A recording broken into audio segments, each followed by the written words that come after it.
نعدم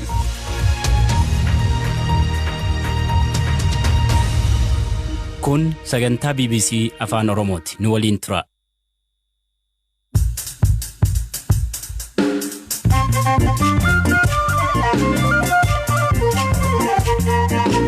Akka mooltan hordoftoota keenya sagantaan raadiyoo BBC afaan oromoo amajji tokko bara 2021 eegalee jira. Sagaleen kan ministeera muummee Itoophiyaa Abiy Ahmedidha jedhame kaleessa miidiyaa keelloon gadhiifame irratti dhugummaan isaa maal fakkaata jennee hoogganaa miidiyichaa gaafanneerra. Haga danda'ametti odeeffannoon kun qulqulluu ta'uusaa fi sirrii ta'uusaa itti amannee baasne akkasumas immoo saawundi injiinaroota garaagaraa gaafannee baasne koorsi wanti kun ediitir ta'eetudha walirra citeetudha. Gama mootummaan dubbii himaan paartii badhaadhinaa waan dharaan hojjetamee jedhan. በሀገር ውስጥ ሚዲያ በሁሉም ሚዲያዎች ማለት ነው kaleessa galgala jalqabee deebii keenya miidiyaa biyya keessaan dabarsaa jirra. Miidiyaa tokko tokkoon gadhiifame sagaleen jedhame baay'ee soba kan ta'ee fi bu'uura kan hin qabnedha. Dhimma aramaa maqaa wayyaaneen beekamu tokko isinitti himnaa. Turtii gaarii isiniitiif hawwina. Zalaalam Taaddasaati. Gabaasa dhimma sagalee miliqee ba'ee jedhameetti ni deebina. Jalqabarratti kaleessa guyyaa farraa tamboo xuuxuu addunyaa ture. Dhaabbanni fayyaa addunyaa waggaa waggaan miidhaa tamboo hir'isuu irratti namoota dhuunfaa fi dhaabbilee gahee guddaa qaban ni badhaasa. Bara kana Afrikaa irraa kanneen beekamtii guddaa argatan keessaa adda heeraan garbaa tokko. Beekamtii kana kan argatanis karaa abbaa taayitaa bulchiinsa nyaataa fi qorichaa Itoophiyaa isaaniin hoogganamu. Itoophiyaa keessatti tamboo aarsuun akka hin babal'anneef hojii raawwateeni. Gochi beekamtii kanaaf isaan gahe maal jechuun adda heeraan dubbisneerra. አንደኛ እንግዲህ የኢትዮጵያ አዋጅ 1112 የምግብና መድኃኒት አስተዳደር አዋጅ ነው። ይሄን ህግ ያቁ እንዲጸድቅ ያቀረብነው ለብሲን ቡልቺንሰ ቆርቻ ፊኛታ 11 fi 12 ተምቦ ኢላለቱ ለብሲ አካ አዱኛatti jiru ጫሌት argame iddoowwan namni walitti qabamu fi iddoowwan hojii persentii 100 aara tamboo irraa bilisa akka tahan godhameera. Dabalataan fageenya reediyeesii 10 irratti tamboon akka hin aarsamne akkasumas dhaabbileen fayyaa manneetiin jireenyaa waloo dhaabbileen mootummaa lafa bashannanaa fi manneetiin barnootaallee aara tamboo irraa bilisa akka tahan dhorka. Kana malees fageenya reediyeesii 100 keessatti immoo akka hin gurguramne labsi godhudha. Kan biraammoo isa ijoolleen ganna 18 gadi jiraniif tamboon akka hin gurguramnee fi akka hin gurgurre dhorku gara waggaa 21tti ol sikseera. Ergaan miidhaa tamboo waraqaa tamboorra jiru barreeffamaan ture harki 70 fakkiidhaan akka ta'u beeksisni tamboo guutummaan guutuu akka dhorkamu tamboon elektirooniksiis guutummaan akka dhorkamu godhameera. Kana dura gatiin sijaaraa gatii daabboo irraan hir'isa. Amma garuu paakkoon tokko birrii 80 gaheera. Kuni carraa tamboo salphaatti argachuu ni hir'isa. Badhaasichi maal akka ta'e beekuu baadhus waajjira dhaabbata fayyaa addunyaatti yookiin immoo Itoophiyaatti sirni ni jiraataa jedhameera. ከዓለም አቀፍ ጤና ድርጅት ባገኘነው ኢንፎርሜሽን መሰረት በዓለም አቀፍ ጤና ድርጅት ካንትሪ ኦፊስ ወይም የኢትዮጵያ ኦፊስ አዘጋጅነት ሴሬሞኒ ይኖራል።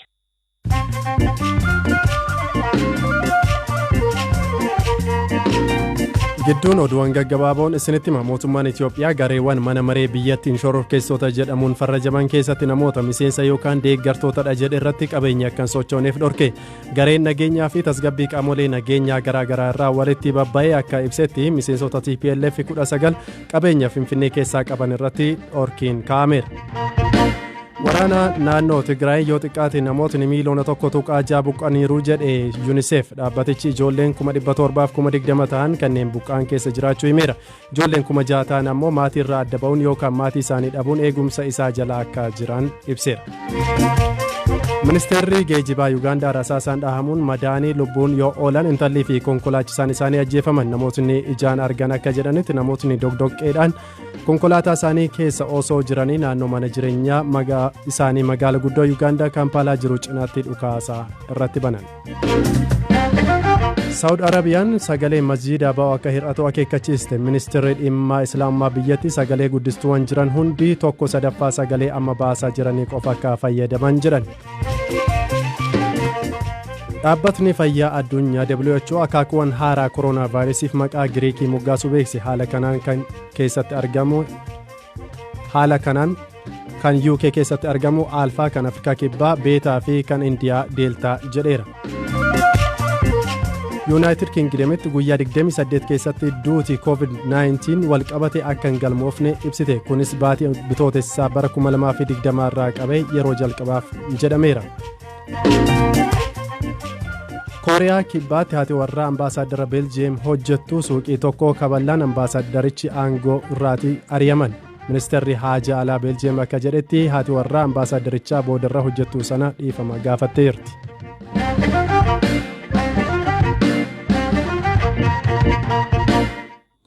Kan ittaanutti yoo ceenu sagaleen kan ministeera muummee Itoophiyaa Abiy Ahimedidha jedhamee keelloo miidiyaan kaleessa galgala gadhiifame kan sobaan qindaa'edha jechuun waajjirri ministeera muummee ibsuun ni yaadatama. Sagaleen ministeera muummee Abiy miliqee bahedha jedhamee miidiyaa onlaayinii keelloo miidiyaa jedhamuun wiixata galgala gadhiifame daqiiqaa 2 kan dheeratu yoo ta'u ministeera muummee Abiy waggootatti aananiif aangoorra akka turu heedaan akeeka.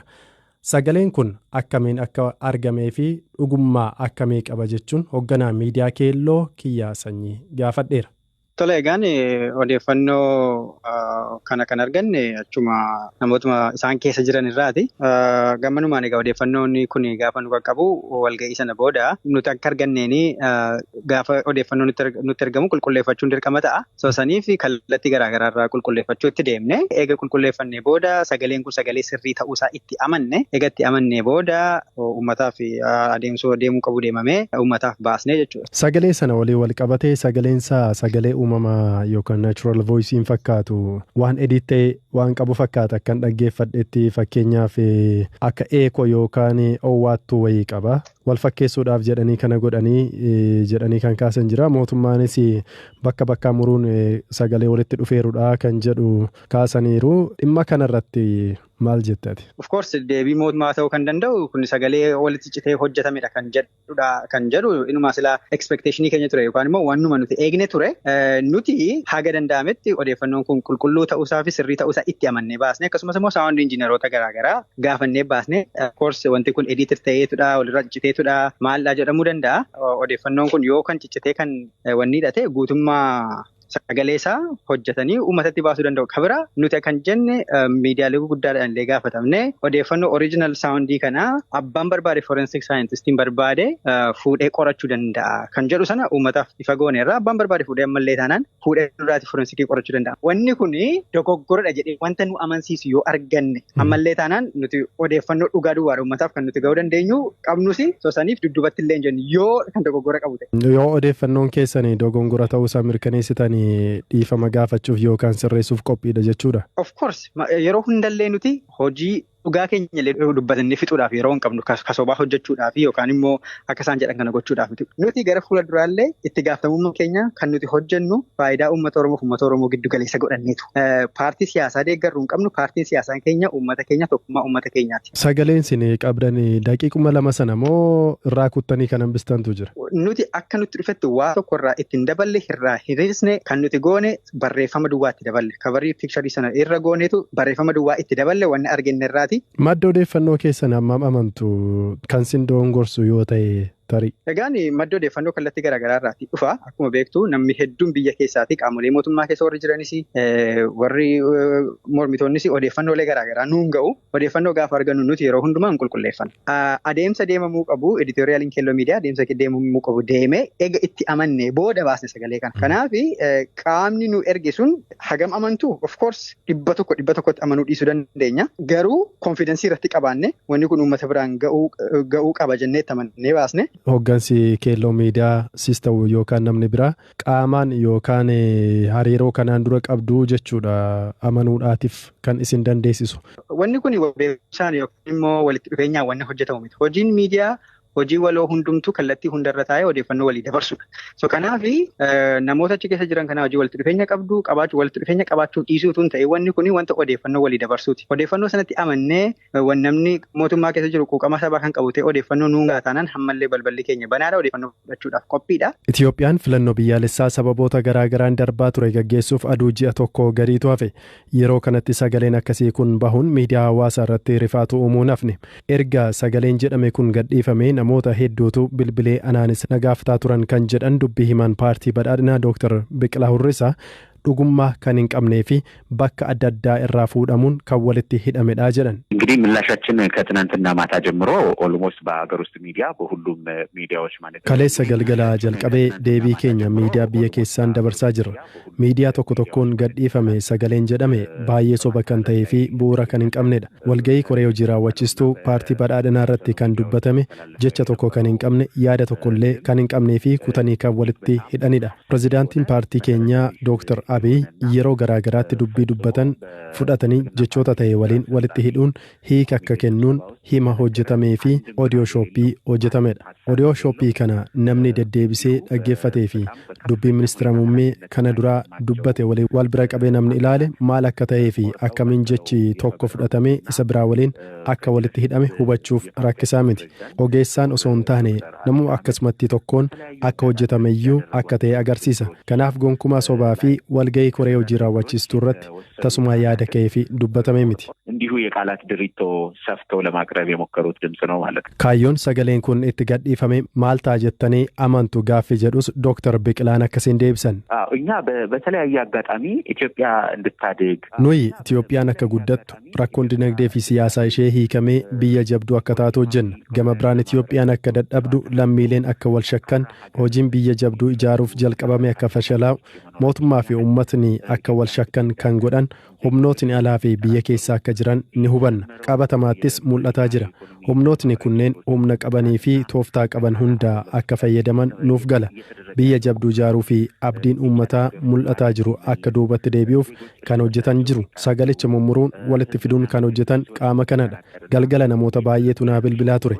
Irra deddeebiin yoo dhaggeeffatan hubachuu danda'u. Lammiileen gaabbiidhaan ture dubbachaa kan turan. በማድረግ የሚፈልጉትን ዓላማ ለማሳካት የሚሞከር ተራ መፍጨርጨር ነው ብለን ነው የምናስበው። ዶክተር ቢቅላ ሁሪሳ sagaleen miidiyaa keelloon gadhiifame kun soba ta'uu mirkaneessuuf sagaleen kunneen eessaa akka fudhataman adda bahuun hojjetamee sa'aatii muraasa keessatti uummataaf dhiyaataa jedhan. ከአንድ ቦታ የተወሰደ ድምጽ አይደለም። bakka tokko sagalee fudhatamee miti. Bakka 3, 4, 5 irraati. Ministeerri muummee bakka adda addaatti kan dubbatanidha. Isaanidha kukkutuun kan walitti fiduun hima fakkeessuuf kan yaalan. Yeroo haaromsaa kanatti yaadota baay'een dubbatamaa turan. Bakka kam irraa akka fudhataman bira gahameera. Isaan irratti hojjetamaa jira. Sa'aatii muraasaan booda hojjetamee adda bahuun uummataaf kan gadhiifamu ta'a.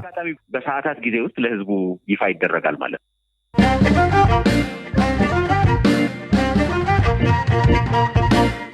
Maqaan saayinsii isaa Prosopis Juliforaa jedhama. Aramaa maqaa wayyaanee jedhamuunis beekamudha. Jalqaba biyyatti yeroo galee nyaata looniif yaadameeti. Biqiltuun aramaa ta'e kunis lafa hektaara miiliyoona 1.4 akka haguuge koomishiniin kunuunsa naannoo Itiyoophiyaa ibseera. Koomishinichatti Daayirektarri Baayooseeftii Asaffaa Guddinaa aramaan kun naannoo Affaarii fi iddoolee garaagaraatti babal'atee jiraachuu himuun akkamiin to'annoo ala akka ta'es ibsaniiru. Prosopis Juliforaa የዛፍ ዝርያ ነው። በአካባቢ ያለውን gosa mukaa hanga meetira 8 dheerachuu danda'uu fi kan dameen itti baay'atudha. Bishaanii fi albuuda naannoo isaa jiru ni xuuxa. Bineeldoti kanneen akka re'ee faayoo nyaatan ilkaan tortorsa. Ofirraa waan akka qoraattis qaba. Naannoo Afaaritti baay'inaan argama. Amma immoo dirree dhawaa fi naannoo kibbaattis babal'achaa jira. Jalqaba bara 1970 gara biyyaa gaafa galu ni fayyada jedhameeti. Garuu boodarra biqiltoonni sanyii akkasii yeroo wal horan sanyiin isaanii baay'ee waan faca'uuf to'annoon ala ta'u. Kana malees waan seed bank jedhamu jira. Lafa keessa yeroo dheeraa waan turuuf bara kana ciramee badee yoo jedhamu bara dhufu haaraan biqila. Kanaaf gosa aramaa to'achuun danda'amurra